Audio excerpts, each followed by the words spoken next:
Have you checked the children?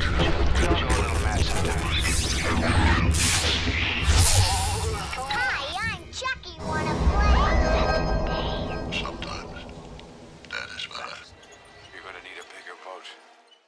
What's up, everyone? Welcome to the Horror Show. I'm Cecil Laird. Fuego here. March Parker. And we are finally able to get together to review something that's been around for a little while, but we just figured we'd wait at this point until it was available on VOD, DVD kind of stuff. So we are here to finally give our thoughts on Season 1 or the series of The Outsider. That's what they've made unclear. Yeah, we don't really know yet. HBO made Watchmen, and a lot of people wanted Season 2 to come, but then they're like, no, we're not going to do another season. There has not been any confirmation whether or not Outsider will be continued or not, but this season apparently was the crux of the story of a book by the same name, so Yep. I'll let you guys go into that, but that's what we're here to discuss. Season 1 of The Outsider. So my overall thoughts, just real quick, since I'm the only one that hasn't read the book, where I enjoyed the series, I felt it definitely dragged for a few episodes in the middle. I think 2 episodes was a bit too long, but I still ultimately really liked it. I thought the acting was the most impressive thing about it, but ultimately I enjoyed the series. Marcia, why don't we go to you next, actually? I really liked it. I mean, I read the book, and they stayed pretty close. I mean, obviously, it was kind of a short read, so it was easier for them to do that, but a lot of the characters stayed true to who they were. And I thought they did an amazing job. They really do reel you in the first couple episodes. They moved a lot faster than I expected, considering you knew like the twist of the story within the first 2 episodes, which was like kind of shocking for me. But then when you think about how many episodes it was, I mean, they had no choice. But it kind of took the lore out of it a little bit when they revealed a lot right up front. But at the same time, I thought everybody did a really good job. And I was really excited. I don't know how they could keep the story going, considering they told the whole story. But The I do further know... adventures of this person and this person. Well, there is something that I could comment on, because in the new Stephen King book that just came out, If It Bleeds, there is a new Holly Gibney story. Ralph is mentioned in it, so they could feasibly retrofit that a little bit, have Ben Mendelsohn's Ralph play more of a part, and they could probably squeeze a second season out of the show, especially with as big of a hit as it was. The True Detective, people loved the hell out of this. It kind of filled that proverbial void. I enjoyed it. Marcia's totally right. It was a very faithful adaptation.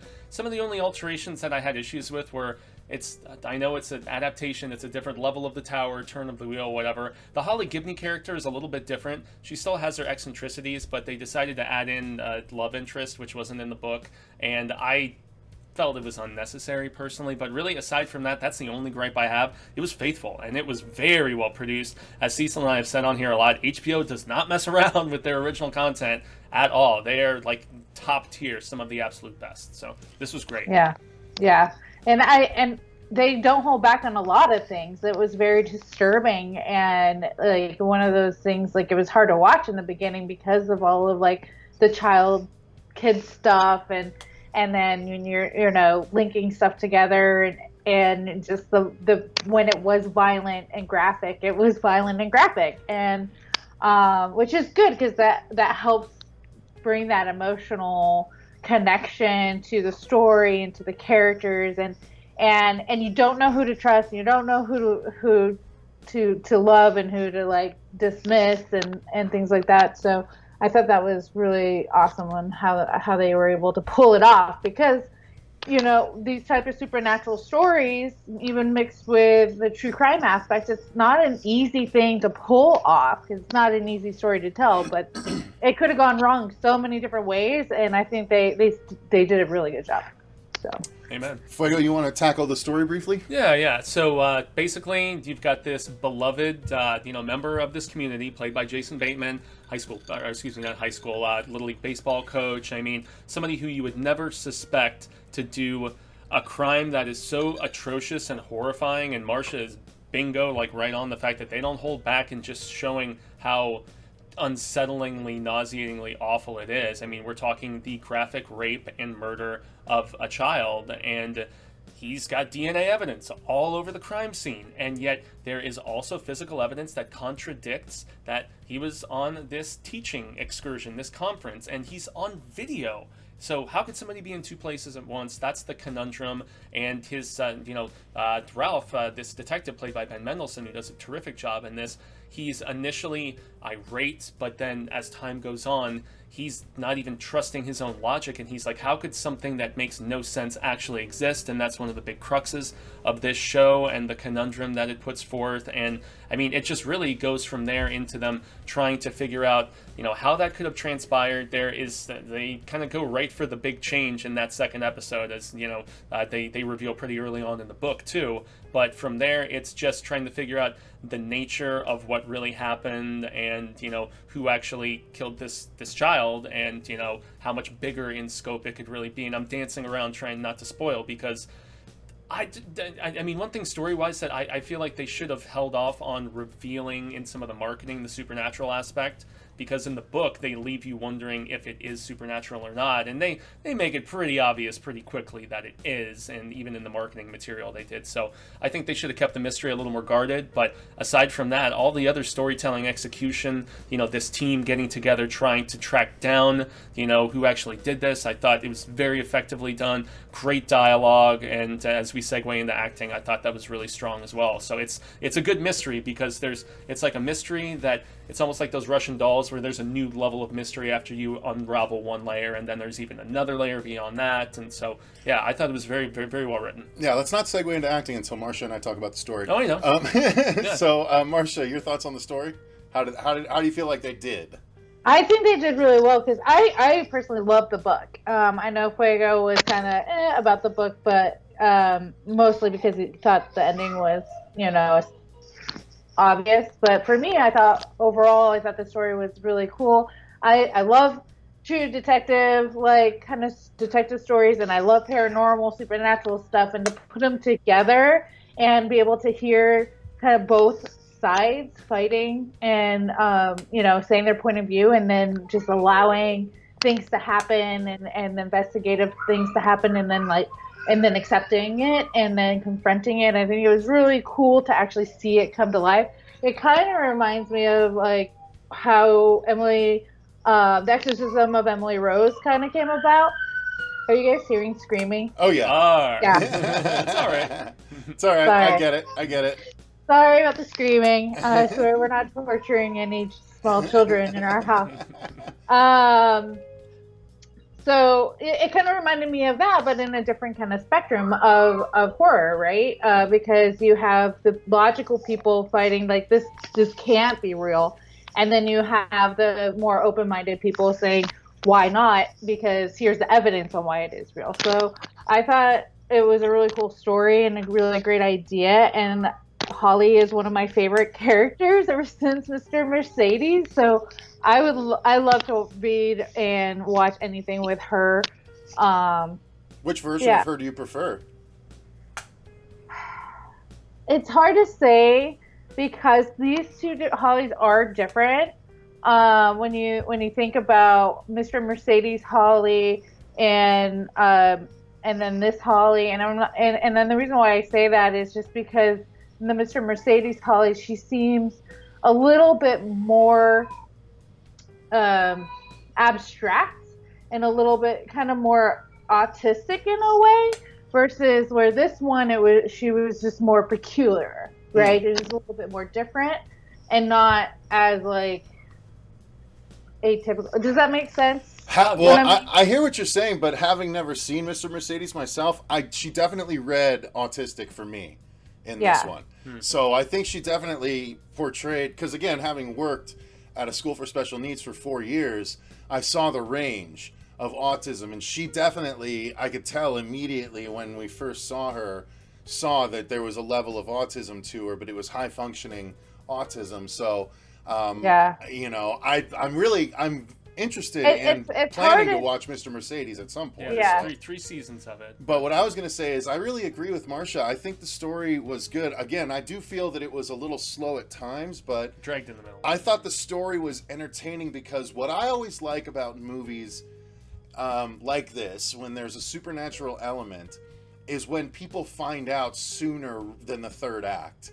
You know what I mean? I like it better that way. It's like, why keep everyone in the dark? Like, the more interesting thing is let's see everyone react rather than... Because usually it happens in the third act when something or whatever it is attacks, and all we get are the briefest glimpses of what people think when they first see it as they run away. We don't get to stew in that at all. This is the first instance that I can really remember where they almost took an entire episode where Holly sat down with everyone and explained what she felt the deal was. And this is what was super interesting to me. It was the first time I'd ever seen that conversation where a character is trying to convince everyone of the weirdness around them, but she was doing it via actual hard evidence and like things like that she had gathered and ascertained through her investigation. And that was supremely interesting. Again, like Marcia alluded to, the exorcism of Emily Rose, that procedural aspect to the movie, there was that procedural aspect to the supernatural goings on here that was really interesting to me. Yeah. Again, I do feel it was probably 2 episodes too long because Could have been 8, I felt it spun its wheels a little bit between 6 and 8. But it was still really entertaining. And but the strongest thing, as I said at the start of this review, to me, was the acting throughout. I feel the acting was so brilliant. And Ben Mendelsohn, like, again, my experience with Ben Mendelsohn was Rogue One. And that's about it at this point. He was in Ready Player One as the bad guy, and he was kind of hammy. Okay, yeah, that's right. I forgot about that. Yeah, he was very M. Bison from Street Fighter to me in that movie. Yes, he was. Roll Julia. Yeah, but in this, and I know he's been a voice actor in a number of things, a couple of cartoons at this point that I've watched. But this was the first time I really got to see him really get to chew on stuff, and like he's wrestling with the demons of having lost his son, and you know his wife has moved beyond it, but he just hasn't been able to, and she's trying to help him, and then you know he wrongfully imprisons this guy, ultimately resulting in his death, and he has to wrestle with that, and then the rest of his journey is trying to make that right. And it's like, it's super interesting, and he did such a great job with the material that he was given. But yeah, him and again, Holly were fantastic, but everyone across the board, including the supporting characters, were all just top notch to me. Yeah, that was one story thread that they added that I felt actually worked, was the stuff with his son having died. Oh, really? That's not in the book. That's not in the book, That's not in the book. That was an added little layer that I felt added just an additional layer of emotional depth for Ralph's character. And the fact that the thing tortured him about it a little bit, well, I thought that was great. Yeah. Marcia? Yeah, it definitely gave him an extra layer and let the audience kind of understand his torment and why he kind of his passion about why he would treat Bateman the way he did so quickly and so harshly. Yeah, much more motivation, right? Yeah. Right. I mean, how angry would you be if you thought that the man that your son was, you know, being mentored by could possibly be this horrible person that did this to another kid the same age, you know, like you can't stop yourself from that kind of passion and that anger. But I thought everybody did a fantastic job. Like, you can't just have a Jason Bateman and one or two people to really hold a story like this. Everybody really needs to play their part, and they have to be believable. The children, like the 2 little girls, were amazing. They did a great job, and the mother of the girls was just heartbreaking to watch. Yeah, sure. And it was really even Jack was engaging. Yeah. And another thing that you made me think about too was the bad guy, the bad cop. What was his name? Jack, I think is. It was Jack. Yeah. I don't remember. I'm sorry. That's what I think it was anyway. Yeah, the one that's who what I gets, think like, they were yelling. tempted and The used bad as a pawn by El Cuco. The one that has the and everything. sniper Yeah. party towards the Yeah, end. exactly. Yeah. So what was interesting about his characters in the book was like you just hate him the whole time. The whole time they do not they don't give him any layers of this kind of back and forth in him like kind of hee-hawing on should I just sacrifice myself or should I keep like just try to save myself like they do in the show. And I think giving him that more human aspect of like not one person is all bad, you know, there's different reasons on why they may choose to do certain things and they do still have internal struggles. I thought that was really cool, and I thought the actor did an amazing job doing that. So I really enjoyed all of the acting in this. I don't think there was a character that really threw me. So that's my answer. Fuego, the other actors for you?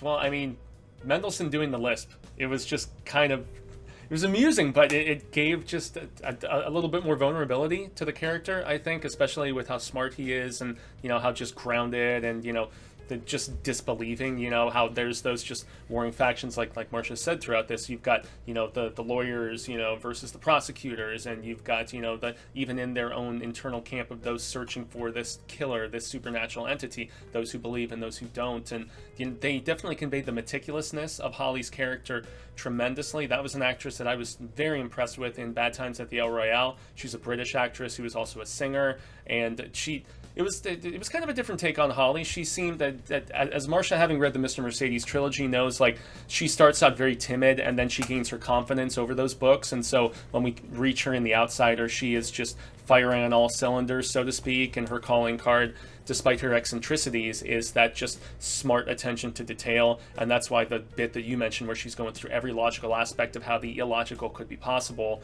was really well done. She did a tremendous job, you know, and her and Mendelsohn were the standouts for me, but great supporting cast as well. That's what helps keep everything flowing forward. So let's get into the, I mean, we got to kind of cruise along here, but the cinematography and the presentation, the production design, I felt all of it was just, again, HBO is just of a level, right? Where it's so gorgeously presented. Everything it feels real. It feels like you're just watching people do their things. It feels very little like a shot TV show that you get. Like, even when you compare it to like something else that we all love, admittedly, Supernatural, that feels like a very shot TV show.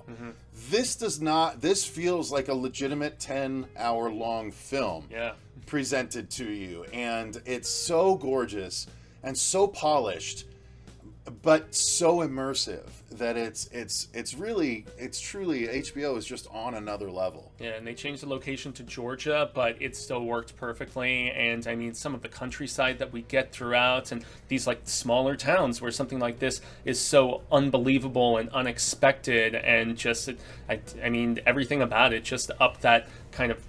There should be tranquility in these small, beautiful settings, and it was a great dichotomy for the nastiness of the crime that was committed. So yeah, it all looked terrific throughout. Production design, cinematography, Marcia?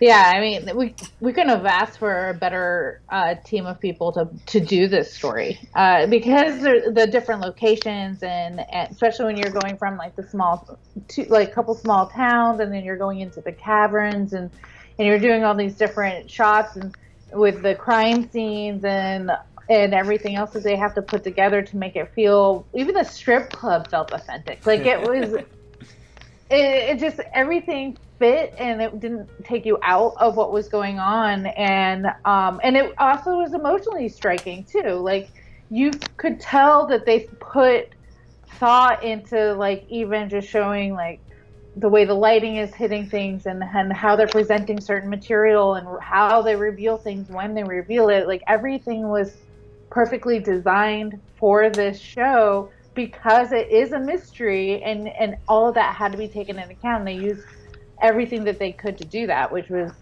really really good, especially when you're talking about like the different hotel room scenes and things like that, and you can only reveal so much without telling everything all at once. So yeah, some of those close-up shot selections with the grieving wife were just, they conveyed her despair and anger so just accurately and, you know, heartbreakingly. So yeah.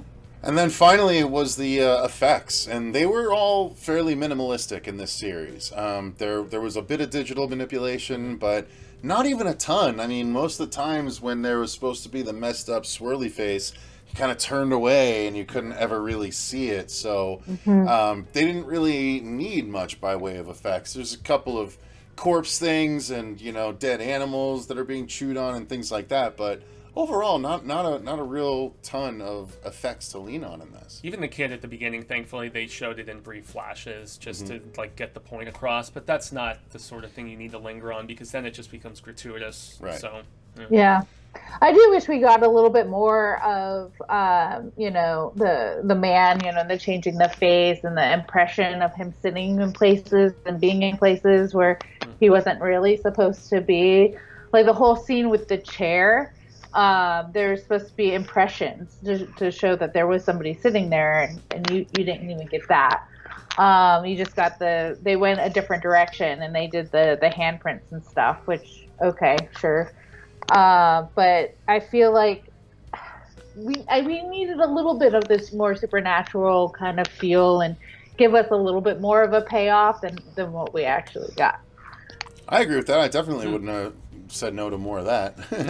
Yeah, it does turn into more so of the full-on procedural, especially in the mid-episodes where it dragged, obviously, like you were mentioning. But, I mean, it still finished very strong, and I mean, they could have stretched it even further. They could have tried to milk this book for 2 seasons, and I'm thankful that they didn't, honestly. Nosferatu, excuse me. So...